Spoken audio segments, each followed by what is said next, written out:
Ձեռք բերեք իսպանական բարձրորակ սալիկների լայն տեսականին, սկսած 1 քառակուսի մետրն ընդամենը 3300 դրամից։ Մանրամասները idealsystem.am։ Իշխանության ներկայացուցիչներ, հարգելի պարոն Գրիգորյան, Արմեն Գրիգորյան, հարգարժան դեսպան Մարագոս, ձեր հետ գերազանցություն դեսպաններ, հարգարժան պարոն Պալմիերի, իմ սիրելի համանախագահ Ֆորնեա, քաղաքասերակցության հարգելի անդամներ, հյուրեր։ Ինձ համար մեծ պատիվ է ողջունել ձեզ Եվրամիություն Հայաստան քաղաքասերակցության պլատֆորմի 8-րդ հերթական հանդիպմանը, որը հրավիրել ենք Եվրոպական քաղաքական համայնքի գագաթնաժողովին եւ Եվրամիություն Հայաստան Անդրանիկ գագաթնաժողովին ընդառաջ։ Այսօր մեզ են միացել պլատֆորմի անդամ մեր եվրոպացի գործընկերները Եվրոպական տնտեսական եւ սոցիալական կոմիտեից եւ Եվրոպական միության քաղաքասերակցության այլ կառույցներից, որոնց եւս ջերմորեն շնորհողջունում եմ մեր մայրաքաղաքում։ Ինչպես տեղյակ եք, Եվրամիություն Հայաստան քաղաքասերակցության պլատֆորմը համապարփակ եւ ընդլայնված գործընկերության համաձայնագրի 366-րդ հոդվածով ստեղծված եւ Եվրամիություն Հայաստան գործընկերության ռազմավարական օրակարգով նախատեսված քաղաքասերակցության կառույց է, որին վերապահված է Հայաստան-Եվրամիություն գործընկերության առաջընթացը մշտադիտարկելու գործառույթ։ 2022 թվականի իր կազմավորումից ի վեր պլատֆորմը անգնահատելի աշխատանք է կատարել իրեն վերապահված գործառույթն արդյունավետորեն իրագործելու ուղղությամբ։ Մասնավորապես 2023-ից ի վեր պլատֆորմը քաղաքասերակցության տարբեր գործընկերների հետ ներառական եղանակով մշակել է խորհրդատվական կարծիքներ համաձայնագրի մի շարք առաջնահերթ ոլորտներում ստանձնած հանձնառությունների կատարման վերաբերյալ, որոնք տրամադրել ենք փոխվարչապետի գրասենյակին։ Պլատֆորմը հրապարակել է եւ կառավարության ուշադրությանն է ներկայացրել իր թվով 2 տարեկան զեկույցները, գնահատելով համաձայնագրի տարբեր ոլորտներում կառավարության ստանձնած հանձնառությունների կատարման ընթացքը։ Պլատֆորմի առաջարկությամբ կառավարությունը ձեռնամուխ է եղել համաձայնագրի կատարման նպատակով ընդունված ճանապարհային քարտեզի արդիականացմանը, որի շուրջ աշխատանքն ավարտել է նախորդ տարի եւ նորացված քարտեզը հաստատել արդեն այս տարվա սկզբին։ Այս հարցերի շուրջ մեր համագործակցությունը հիմնականում փոխվարչապետի գրասենյակի հետ եղել է առավելապես արդյունավետ։ Չեմ կարող չկարևորել նաև մեր դրական համագործակցությունը Հայաստանի Հանրապետության արտաքին գործերի նախարարության հետ,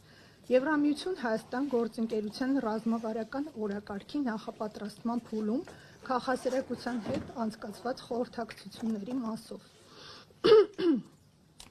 Ուրախ եմ, որ այդ խորհրդակցություններում հնչեցված քաղաքասերակցության առաջարկներից շատերը ներառված են այդ փաստաթղթում։ Վերջապես պլատֆորմը հսկայական աշխատանք է կատարել հայ ժողովրդի շրջանում Եվրոպական միության եւ Եվրամիություն Հայաստան գործընկերությունն ամրապնդող փաստաթղթերի վերաբերյալ իրազեկվածության բարձրացման ուղղությամբ։ Պլատֆորմի նախաձեռնությամբ հայաստանյան քաղաքական եւ հասարակական գործիչներն արդեն 2 տարի անընդմեջ մայիսի 9-ին նշում են Եվրոպայի օրը։ Կարծում ենք, որ այս տարի արդեն այդ նախաձեռնությունն իր վրա պետք է վերցնի Հայաստանի Հանրապետության կառավարությունը։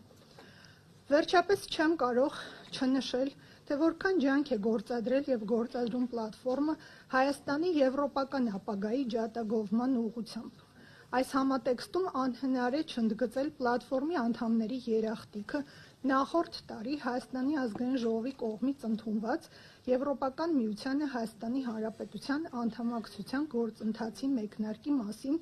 օրենսդրական նախաձեռնության հարցում։ Սրանով հանդերձ պետք է կարևորեմ պլատֆորմի պոտենցիալի եւ մարդկային ռեսուրսի լիարժեք օգտագործումը առավելապես Եվրամիության ինստիտուտների կողմից, մեծացնելով նրանց աջակցությունը պլատֆորմին եւ դիտարկելով այն որպես կարևոր դաշնակից Եվրամիություն Հայաստան երկխոսության համատեքստում։ Մեզ համար վիճարկելի չէ, որ եվրոպական ուղին բազմակարծության մասին է, սակայն ի վերջո փաստ չէ, որ եվրոպական ուղու բարեկամներն ու ջատագովները Այդ ուղու դեմ սպառնալիքներով լեցուն այս դարաշրջանում անպայմանորեն կհաջողեն առանց դրական խտրականության։ Ինչ վերաբերում է Հայաստանի կառավարության հետ մեր համագործակցությունը, հիմնականում դրական գնահատելով այն, պետք է ասեմ, որ լավարկման տեղ դեռ իհարկե կա։ Պլատֆորմի շատ առաջարկներ առ այսօր պետական տարբեր մարմինների կողմից ընդունվում են սվիններով, առաջարկում են կառավարությանը որդեգրել ավելի բաց մոտեցում, հրաժարվել կառավարություններին ներհատուկ պաշտպանական մարտավարությունից եւ ի վերջո մենք բոլորս նույն կարևոր նպատակին ենք ծառայում եւ այդ նպատակը մեր ժողովրդի շահն է, մեր ժողովրդի բարեկեցությունը, խաղաղությունը, անվտանգությունը, ժողովրդավարության եւ իրավունքի գերակայության պաշտպանությունը մեր պետությունում։ Մեր այսօրվա քննարկումները կկենտրոնանան համապարփակ եւ ընդլայնված գործընկերության համաձայնագրի իրագործման ուղղությամբ կառավարության ձեռնարկած քայլերի վրա։ Թեմայի շուրջ պլատֆորմի անդամները կներկայացնեն փորձագիտական կարծիքներ եւ առաջարկություններ։